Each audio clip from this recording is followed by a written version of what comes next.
Ibihe byiza kuri mwe mukunda kandi mugakurikira ibiganiro bya Imena TV show. Nizere ko mumeze neza kandi mushima Imana yo mu ijuru.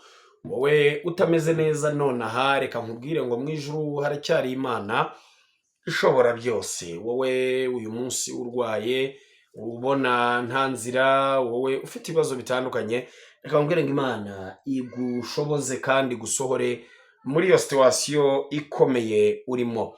Ndi MC Imena Gitero Moses.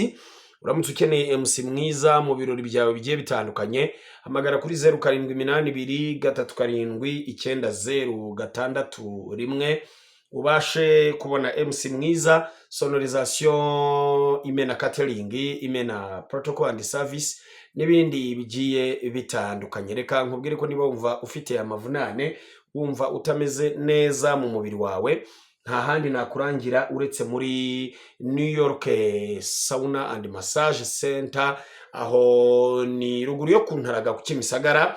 Izo nimero n'ubundi ubona kuri ekara yawe wazihamagara bakagufasha. Babana bafite ibibazo bitandukanye iby'umugongo, babantu bandikiwe na muganga kujya muri sauna kugira ngo imitsi igororoke irambuke, izo nimero wazihamagara. Niho hantu honyine bashobora kuguha serivisi nziza kandi ku giciro kinogeye buri wese. Reka nkwibutse ko icyo kunywa cyiza ushobora kunywa ari Nice Guarana ndetse na energy drink. Abo n'abafatanyabikorwa naba baratugiriye icyizere bakadusaba kubamamariza ibikorwa byabo. Uyu munsi rero tugarukanye n'umukozi w'Imana usize amavuta, akaba n'umuhanuzi w'Imana, Evangeliste Mama Mose. Mama Mose, ikaze mu ijambo ry'Imana. Murakoze cyane, ndabashimiye kunyakira ku Imena TV show. Ndabakunda, tujya tuganira bitari kenshi kubera ko nkunda kugira umwanya mukeya, ariko ndifuza ko kenshi ku Imena TV show hakunda guca ibiganiro byinshi, ariko uyu munsi ndumva shaka kugira icyo mpindura kugira ngo hinduke nabo bajye batanga ikiganiro cy'ijambo ry'Imana kenshi kuruta ibindi biganiro batangaga. Niyo mpamvu naje kuri iyi Imena TV show. Rero birananezeza. Imena TV show ni channel y'umuhungu wanjye w'Ifura Moses, Imena Gitero. Urumva rero nabyo ni ibinezero wanjye, nishimwe kuza kuvuga ijambo ry'Imana kugira ngo nawe agenda azamuka mu ijambo ry'Imana. Nubwo hari ibindi biganiro byinshi agenda anyuzaho, ariko kenshi muzajya mwumvaho ijambo ry'Imana kugira ngo Bibiliya iravuga ngo duhinduke kandi duhindure benshi. Niba ngenda mpindura abandi, kuko nanjye ifite channel yanjye njya mvugaho ikiganiro cyanjye cy'ijambo ry'Imana, ariko yarasabye ati "Ro mama, ndagukunda kandi nanjye urankunda." Njya ngira ibiganiro byinshi ntambutsa hirya no hino mu bihugu byose bakabyumva, ariko se mama, ko ndi fura yawe giye washyigikiye ukaza ukampa ijambo ry'Imana, nanjye ukanyamamariza ijambo ry'Imana nkareka kwamaza ibikorwa bindi. Imana rero umugisha. Niyo mpamvu uyu munsi navuze ngo ndaza mbwirize ku Imena TV show. Iyi channel rero ni ifurange. Bamwe bagiye bambaza ufite umwana w'ifuru ungana gutya, abo hanze babona namupostinze. Iyi rero ni channel ye naje kuzamura, kandi ntago nazamura iz'abandi ngo ndeke kuzamura ifura yanjye. Rero Yesu abaha umugisha. Reka mbane mbasabira umugisha inshuti n'abavandimwe. Harimo abanzi benshi kuri we, harimo n'abatanzi, ariko uko muza kumbona rero ni jyewe mama we, niwe fura yanjye. Ndabakunda ko mumundira umwana mugakurikirana ibiganiro bye. Ngiye rero kubasabira umugisha mwinshi, mujye mukomeza mumushyigikire, namwe Imana izabashyigikira. Turagushimiye nyiribihe, turagushimiye Uwiteka, niwe Mana ishobora byose, niwe unyuranye ibihe. Haleluya. Ni wowe Mana nzima, ni wowe Mana ivuga, ni wowe usoza amasezerano. Nyemerera rero iyi channel nyizamuza imbaraga z'Imana. Haleluya. Yagiye inyuraho ibiganiro bitari byiza ndetse bamwe bakabigaya, ariko uyu munsi hindura mu izina rya Yesu Kristo. Iyi channel yagiye inyuraho n'ubutumwa bwiza, kugira ngo abantu bumve ubutumwa bwiza. Abagiye bumva ubutumwa butari bwiza kuri iyi channel, ndabahinduza amaraso ya Yesu Kristo. Haleluya. Imbaraga z'Imana zikore kuri iyi channel, mavuta y'Imana azamuke kuri iyi channel. Haleluya. Ndahamagara Imana nyiribihe, ndahamagara Imana y'imbaraga. Haleluya. Kugira ngo habe impinduka kuri iyi channel bitewe nuko nayigezeho, kandi Imana warambwiye ngo ningende mpindure abantu ku isi yose. Nanjye rero mpagaze muri rya jambo wabwirije, haleluya, intumwa zawe, nanjye ndi intumwa yawe Kristo, nanjye niyo mpamvu ndi kuri iyi cano. Amaraso Yesu ahinduriye icano, imbaraga z'Imana zihindura abantu bose bagiye bumva ubutumwa butari bwiza, ndetse n'ibyo bagiye bumva bitari byiza, uyu munsi ubisibanganye mu izina rya Yesu Kristo, kandi ukora igikwiriye. Hereza umugisha abantu bose bazumva ubutumwa bwiza, ubahereza umugisha, ubagirire neza, haleluya haleluya, kandi ubarwanirire. Urakoze Mana, ndagushimiye kuko abantu bose bazumva buno ubutumwa bazahindukira, abari basubiye inyuma, abari bacitse intege, abari bumvise ko badakwiriye kumva ibintu, uyu munsi bahinduke mu izina rya Yesu Kristo, amen amen. Mana rero ibamera umugisha mwinshi, ngiye kubaganiriza ku ijambo rivuga urukundo. Urukundo ni iki? Gukunda ni iki? Kandi turaza kuganira amagambo abiri meza, kandi muraza gufashwa, ndabizi cyane. Ndabaganiriza gutoranywa, mbaganiza urukundo. Ese umuntu agira urukundo yabanje gutoranywa? Reka mbanze mvuge ku ijambo ryitwa urukundo. Dusome ijambo ry'Imana ryanditse mu rwandiko rw'Abakoreno, igice cya mbere 13. Haravuze ngo urukundo ruhebuje byose kuba ingenzi. Nubwo navuga indimi z'abantu n'iz'abamarayika, ariko singira urukundo, mba mpindutse nk'umuringa uvuga cyangwa icyuma kirenga. Kandi nubwo nagira impano yo guhanura, nkamenya ibihishwe byose n'ubwenge bwose, kandi nubwo nagira kwizera kose, nkabasha gukuraho imisozi, ariko singira urukundo, ntacyo mba afite cyo. Kandi nubwo natanga ibyanjye byose ngo ngaburire abakene, ndetse nkitanga ubwanjye ngo nkwikwe, ariko singira urukundo, ntacyo byamarira. Mana niturengere cyane, haleluya.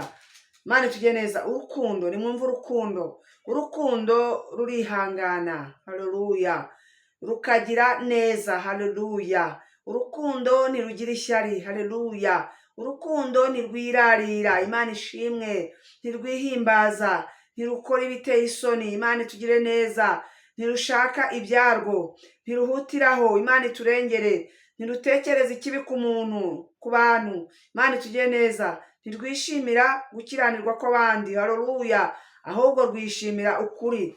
Rubabarira byose, rwizera byose, rwiringira byose, rwihanganira byose.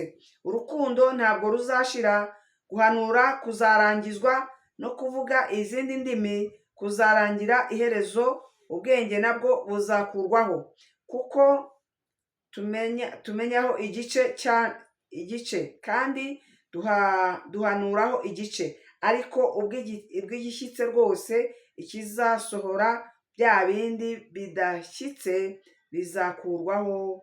Amen amen. Imana ibaho umugisha. Ndongeraho irindi jambo. Imana idutabare cyane mu rwandiko rwa kabiri rw'Abikoreno, igice cya mbere. Imana itugire neza cyane, umurongo wa 10. Haravuze ngo yaturokoye urupfu rukomeye rutyo, nanone iracyaturokora, kandi twiringire yuko izakomeza kuturokora. Namwe mufatanije natwe gusenga, kugira ngo impano twaheshejwe na benshi bayishimire Imana ku bwacu. Amen, haleluya. Tugiye kuganira ijambo rikomeye ririmo urukundo. Imana iturengere cyane. Kenshi nagiye mbabwira ijambo, ngenda nganira namwe, nababwiye ngo uyu munsi nje guhindura. Ntabwo ndi Imana ihindura ibintu, ariko uyu munsi nje guhindura ibintu byinshi byavuzwe kuri iyi channel. Hari imikino imwe n'imwe kugira ngo biteze imbere bazamuke, ariko ushobora gutera imbere uvuga ijambo ry'Imana kandi ukazamuka mu ntera ikomeye. Nanjye ndifuza ko tuganira ijambo rivuze ngo urukundo. Hari ibintu bibi waba waravuze uti iriya channel batanzeho ibiganiro, abantu bajya bambwira ngo wumvise ibiganiro ngo by'uburyo ngo Moses ngo witwa Noheli ngo yaganiriye ku mudamu, ariko ibyo byose byari ibinyoma. Narababwiye ngo bihane, barihana, barabireka. Kandi n'umudamu wa Moses yaramubabariye, aramubwira ati ndakubabariye, kuko bashakaga ngo channel yihute. No, ahubwo ndababwira ngo mutange ibiganiro bifite iki agaciro. Imana ishimwe. Rero sibanganye ibintu byose wumvise mu mutwe wawe byo kuri iyi cano bitari byiza, ahubwo uyu munsi uvuge ngo ariko se kuko iyi cano uyu munsi yaje kutubwira iki? Yaje kuvuga icyo bita urukundo no kumuhamagaro no kukurokorwa kw'Imana. Imana ishimwe cyane. Hanyuma ijambo ryatubwiye ngo uyu ni Pawulo yandikiye abakoreno. Mu gihe cy'abakoreno hari igihe kibi cyane, cyari igihe cy'urwangano, cyari igihe abantu badafite ubumwe, cyari igihe badafite urukundo nk'uko uyu munsi mumeze. Nk'uko uyu munsi warebe yicana ukavuga ati abantu ngo bihaye kuvumana, abantu bihaye ngo reka nkubwire nta muntu uvuma Imana itavumye. Nubwo uzi ko abantu basigaye bareba cano bakazamuka dango bakajya ku misozi ngo bakajya kuyihambira, ariko se Mana yanjye ibyo byose ni zero. Nuvuga ngo iyi Imana yaguhamagaye. Narinje kukubwira ngo ubu butumwa burimo ibintu byinshi. Najya gusenga uyu mwana Moiza akiri muto cyane afite imyaka 7, kuko yatangiye gukora Imana afite imyaka 7, uretse ko ari umuntu agera agapfapfana. Imana ikavuga ngo wowe Mose uzavuga ubutumwa mu bihugu byo hanze, uzavuga ubutumwa kuri televiziyo. Imana itugire neza cyane. Niyo mpamvu uyu munsi rero naje kubabwira ngo ubu ni isezerano riri gusohora. Ni isezerano kuko Imana yavuze ngo tuzakorera Imana mu bihugu bikomeye n'ibyoroheje. Imana itugire neza cyane. Ndabizi ko ari Amerika, Australia n'ibindi bihugu byinshi, Ubwongereza n'ibindi bihugu biri kutwumva no mu Rwanda rwacu. Imana ishimwe. Ariko turimo turasohoza isezerano Imana yavuganye natwe. Haleluya, haleluya. Vuga ibyo ushaka, kora ibyo ushaka, ariko tw'Imana yatubwiye ngo muzankora mu gihe gikomeye n'ikidakomeye, gikwiriye n'ikidakwiriye. Yesu niwe wavuze ngo nkwiriye gukora imirimo y'uwantumye hakiri ku manywa. Nanjye nkwiriye kuvuga ubutumwa bwiza hakiri ku manywa. Moses akwiriye gutangaza ubutumwa bwiza hakiri ku manywa. Birashoboka ko umuntu apfapfana, ariko Yesu Satani amenya aho twakoreye ibyaha, ntabwo amenya aho twihaniye. Imana rero tugire neza kandi Imana idutabare. Haleluya. Narinje kukubwira ngo gira urukundo, kunda abantu, gabanya urwangano. Hari abantu bajya bihana akaba ngo Imana imbara urukundo ruke. Hoya, nta rukundo ruke rubaho, ahubwo Imana ikubareye kwangana. Iyo udafite urukundo, ubwo se urukundo ruke se rurapima? Urukundo rugira umunzani? Urukundo hari aho barupima? Oya, ahubwo Imana ikubareye kudakundana. Imana itugire neza cyane. Umva noneho rero urukundo ngo ukuntu rumeze. Imana itugire neza cyane. Uze kwisanga ahantu urukundo icyambere, urukundo rurihangana. Ese urihangana? Niba utihangana nta rukundo ufite. Urukundo rugira neza. Ese ugira neza? Urukundo ntirugira ishyari. Ese aha ni magera ndahatinda. Abantu bafite amashyari mu rwego rwo hejuru. Ukumva ngo Moses yafunguje YouTube, Moses ngo afite channel ye, ngo nuko esikoroka. Wamenye ibyawe wa muntu. Menya ibyawe ibindi bireke. Nibese ikoroke bazabazwa n'Imana. Umuntu wese imbere y'urubanza azabazwa ibye, ahubwo wowe ufite ishyari.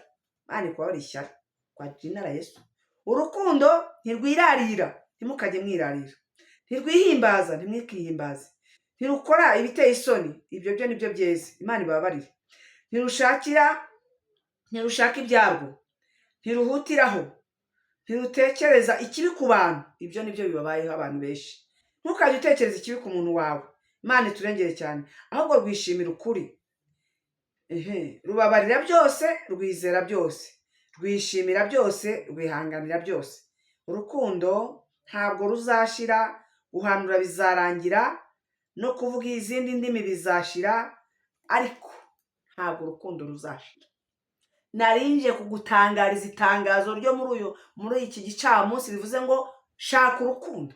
Niba nta n'ugufite, ongera urwishakemo, kuko nutagira urukundo ntabwo uzagera mu ijuru.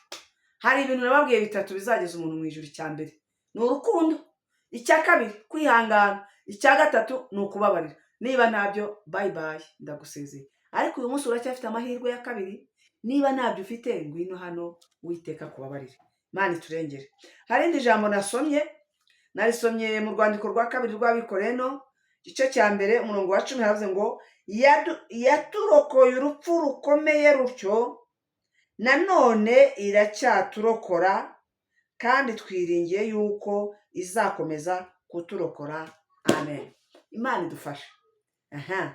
Ese wowe ko Imana yakurokoye, kuzi ibintu waciyemo, uyu munsi uri gukorera Imana gute? ese ufite urukundo rungana iki? Tubipime ku munzani n'ibiro bingahe? Imana itubabarire, Imana iturengere. Ndakubwira nanjye nibwire, ese urukundo rwawe rumeze gute?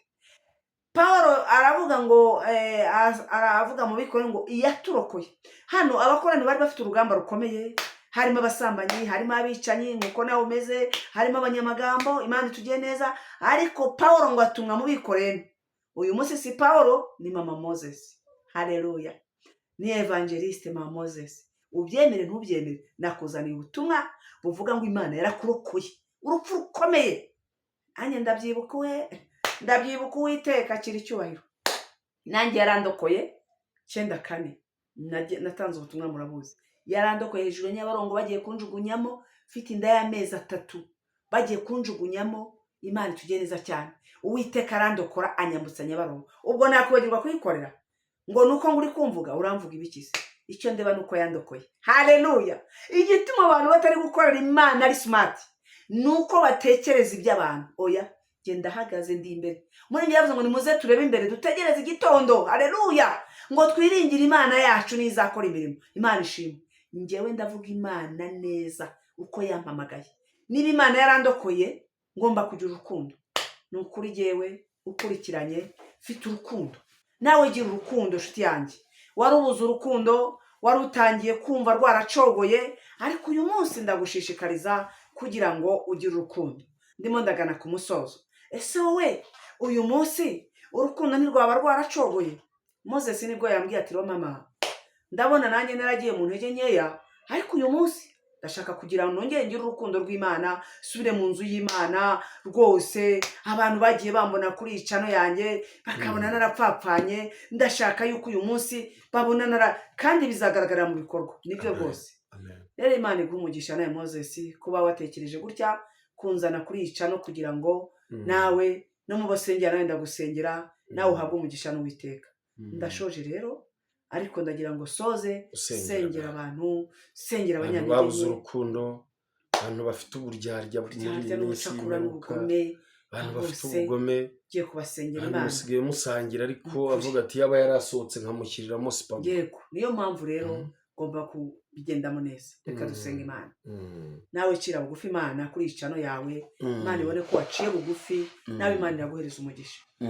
Uwera wa Isiraheli, uyu ni Moses, yaje kuri icano ye yitwa Imena TV Show. Agusabye imbabazi imbere y'uruhame nyamwinshi. Yesu Kristo umwami w'abami ndetse n'umugore we n'abana barahari, barumva bakeneye kujya neza mu murongo w'Imana, bagakorera Imana. Haleluya. Hereza umugisha Moses, umubarire aho yaciye nabi hose, aho yagiye avuga byose, aho yaba aratambikiwe akanywa inzoga atarakwiye kuyinywa. Umubabarire cyane kuko byose arabyihannye. Umuha imbaraga z'ikindi gihe. Haleluya. Mana umuha urukundo nk'urwa mbere, ukunda umurimo wawe. Haleluya.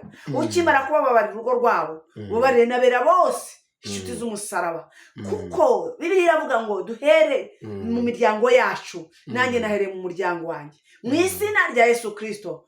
Hanyuma y'ibyo rero baho umugisha abacitse intege, abafite urwangano, abagenda mu ntege nkeya, abari bahagurutse bavuga amagambo menshi bafite amashyari. Yesu bababarire mu izina rya Yesu Kristo. Mbasabiye imbaraga. Urakoze Mana. Abarwayi, abacitse intege, abatunguwe n'ibise, Mana ubibuke Mana. Urakoze kubikoze kandi kubyumvishije mu izina rya Yesu Kristo. Amen. Imana ibamere umugisha. Amen. Bye bye. Shalom. Ariko mbere yuko tugenda mama Mose, ushobora guha abantu nimero, ushobora kugira abantu bashobora kukumva ku Imena TV Show. Ni channel nshyashya yanjye. Ya mbere ibibazo yagize birazwi. Hanyuma ariko ndimo ndagenda nshimira abantu ko abakurikira bakora subscribe. Umubare rero dufite muto uri mugenda wiyongera. Tubwira n'abantu ko tugiye guhindura cyane orientation y'uburyo twakoragamo. Tugiye cyane kwibanda ku bijyanye n'ivuga butumwa n'ibindi bikorwa byose bishamikiye ku ihumure no gutanga ihumure mu bantu. Watanga nimero kugira ngo hagize ugukenera abe yaguhamagara. Nakoze cyane. Nomero ni 0788 75 34 39 Evangeliste Mamos. Bye bye. Imana iguhe umugisha kandi twizere kuzagaruka. Zagaruka rwose. Amen.